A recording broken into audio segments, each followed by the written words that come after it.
Bienvenidos a mi canal. En este vídeo os voy a hablar del hundimiento del Titanic. En el momento de su construcción, el Titanic era el barco más grande del mundo. Era propiedad de la empresa naviera inglesa White Star Line, cuyo propietario, sin embargo, era el banquero y magnate ferroviario estadounidense John Pierpont Morgan.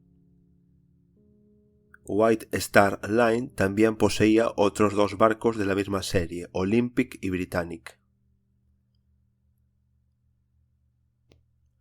El Titanic fue construido en segundo lugar después del Olympic, y su desplazamiento aumentó en 243 toneladas en comparación con su predecesor. Mucha gente tenía la idea de que el Titanic era casi el primer barco insumergible, y la empresa propietaria afirmó que era muy difícil que el barco se hundiese. Sin embargo, este es uno de los mitos más comunes sobre el transatlántico. Realmente tenía un doble fondo. Las cubiertas inferiores, así como la bodega, estaban divididas en 16 compartimentos mediante mamparos estancos.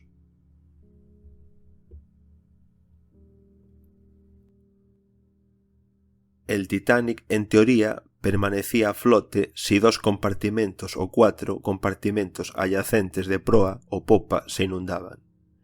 A esto se le llama insumergibilidad. White Star Line nunca afirmó que en principio el Titanic no podía hundirse. En sus folletos publicitarios hacía la reserva de que la insumergibilidad estaba garantizada al más alto nivel posible.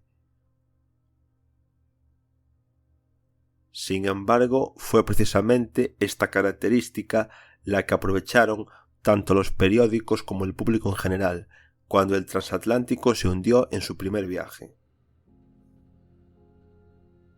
Por supuesto, el Titanic no solo era el barco de pasajeros más grande, sino también uno de los más lujosos de su época. La cabina de primera clase más cara costaba 500 libras esterlinas, mientras que el capitán del Titanic recibía 1.250 libras esterlinas al año. Sin embargo, los aristócratas no constituían en modo alguno la mayor parte de los pasajeros. En tercera clase se alojaron unas 700 personas, trabajadores, agricultores y trabajadores agrícolas que partieron a América en busca de una vida mejor. También había muchos pasajeros de clase media, carpinteros, mecánicos, conductores, trabajadores calificados. La gente indicaba su profesión al comprar los billetes. Así, 2.208 pasajeros y tripulantes de 42 países y regiones emprendieron el primer y único viaje en el Titanic. Murieron 1.496 personas y 712 se salvaron. En la noche del 14 al 15 de abril de 1912, el transatlántico se encontraba en el Atlántico Norte. El equipo recibió 7 avisos de hielo durante el día. Los datos se trazaron en el mapa y se ajustó la ruta. Sin embargo, algunos radiogramas fueron ignorados. El operador de radio estaba ocupado en ese momento con otras cosas, y esto jugó un papel fatal. Además, la noche estaba clara, la superficie del agua estaba en calma y la luna no brillaba. En conjunto, esto creó las condiciones ideales para que los observadores no notaran el iceberg a tiempo. El Titanic viajaba a gran velocidad, lo que sin embargo no estaba prohibido por las normas marítimas, y por lo tanto no se pudo evitar una colisión. El iceberg pareció rayar el casco del barco. Como resultado, 5 compartimentos se inundaron. Recordemos que la flotabilidad se conservaba cuando se inundaban 4. Y después de 2 horas y 40 minutos el barco se hundió. Todos los supervivientes fueron recogidos por el vapor de pasajeros británico Carpathia, aunque el más cercano al lugar de la tragedia fue otro vapor, el Californian. La tarde del 18 de abril, los supervivientes del accidente llegaron a la ciudad de Nueva York. El senador de Michigan, William Smith, que trabajaba como asesor legal de empresas de transporte, propuso una investigación especial. Se dirigió a los dirigentes del Senado, así como al presidente de los Estados Unidos, William Howard Taft, pero no encontró comprensión. Cuando resultó que el asistente militar del presidente, Archibald Bath, había muerto en el Titanic, Taft cambió de opinión y ordenó la creación de una comisión del Senado encabezada por Smith. Las audiencias comenzaron el 19 de abril, un día después de que el Carpathia llegara a Nueva York. En total, la comisión celebró 18 reuniones y entrevistó a más de 80 testigos. El más valioso para la comisión fue el testimonio del segundo oficial del Titanic, Charles Herbert Littler. En total, 4 de los 8 oficiales y 42 de los 66 tripulantes de cubierta sobrevivieron al accidente. La comisión observó que dio respuestas evasivas a muchas preguntas, aprovechando que los senadores en principio no conocían bien el tema de la conversación. Sin embargo, la comisión trató con amabilidad al asistente del capitán, dada la magnitud de la tragedia que vivió. Los barcos de pasajeros de aquella época estaban equipados con equipos de salvamento, no según el número de pasajeros, sino según el estándar medio. Se suponía que el Titanic tenía 20 botes salvavidas, y esa es exactamente la cantidad que había. Littler afirmó que antes de emprender el viaje se realizaron pruebas, se lanzó al agua el equipo de salvamento y se comprobó el estado de funcionamiento de los mecanismos.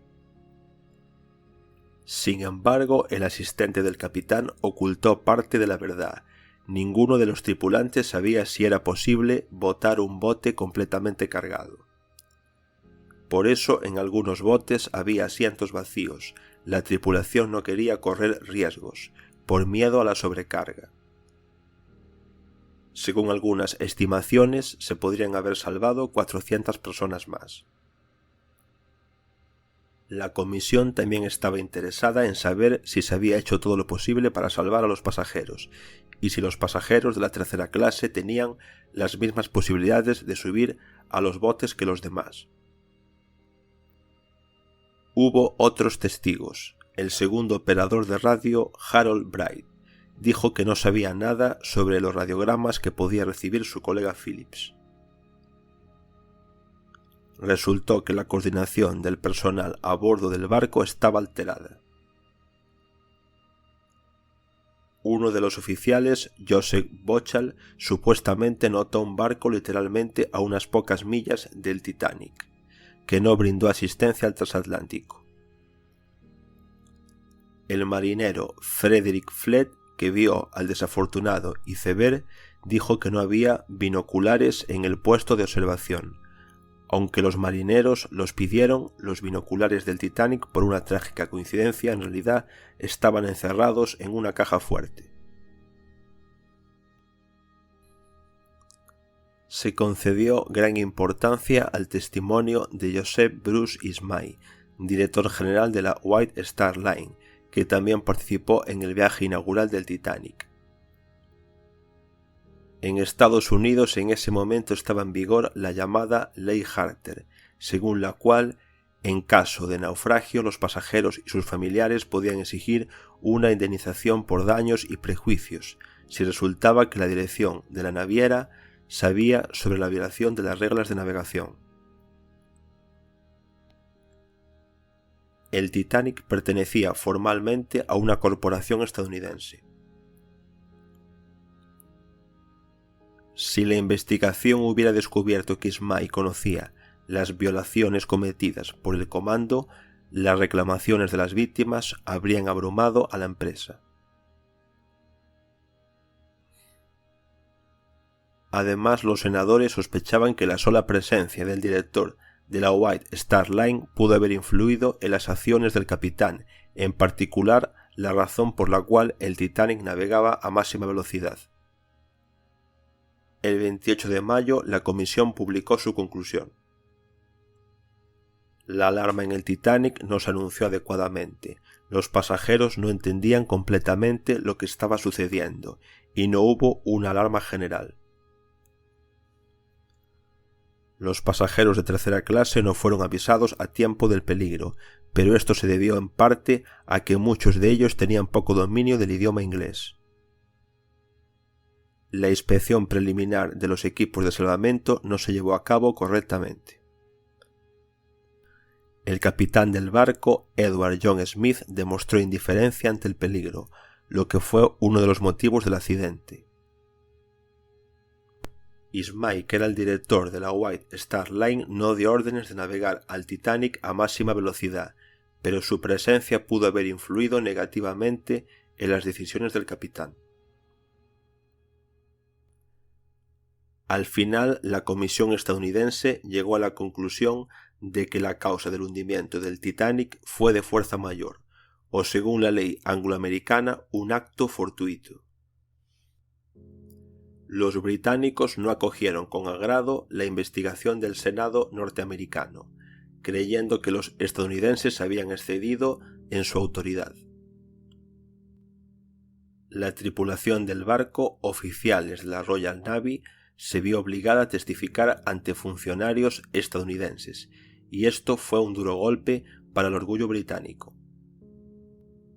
En su opinión, una potencia extranjera, como dicen, se entrometió algo más que en sus propios asuntos.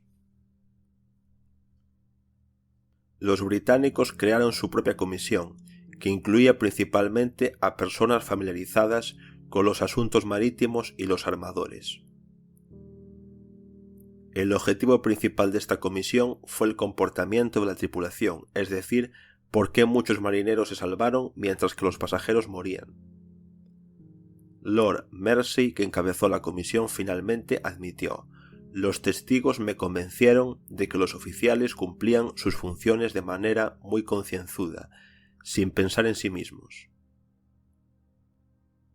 La disciplina de los pasajeros y la tripulación durante el arriado de los botes salvavidas también fue excelente, pero la organización podría haber sido mejor, y si así hubiese sido, se podría haber salvado más vidas. Cabe señalar que muchos miembros de la tripulación se vieron obligados a subir a los botes porque aparte de ellos nadie conocía las reglas de comportamiento en el agua y no podía organizar el trabajo de los remeros. Lo más importante es que como resultado del trabajo de ambas comisiones se formularon propuestas que podrían prevenir desastres similares en el futuro. Y este quizás fue el principal resultado de las investigaciones realizadas.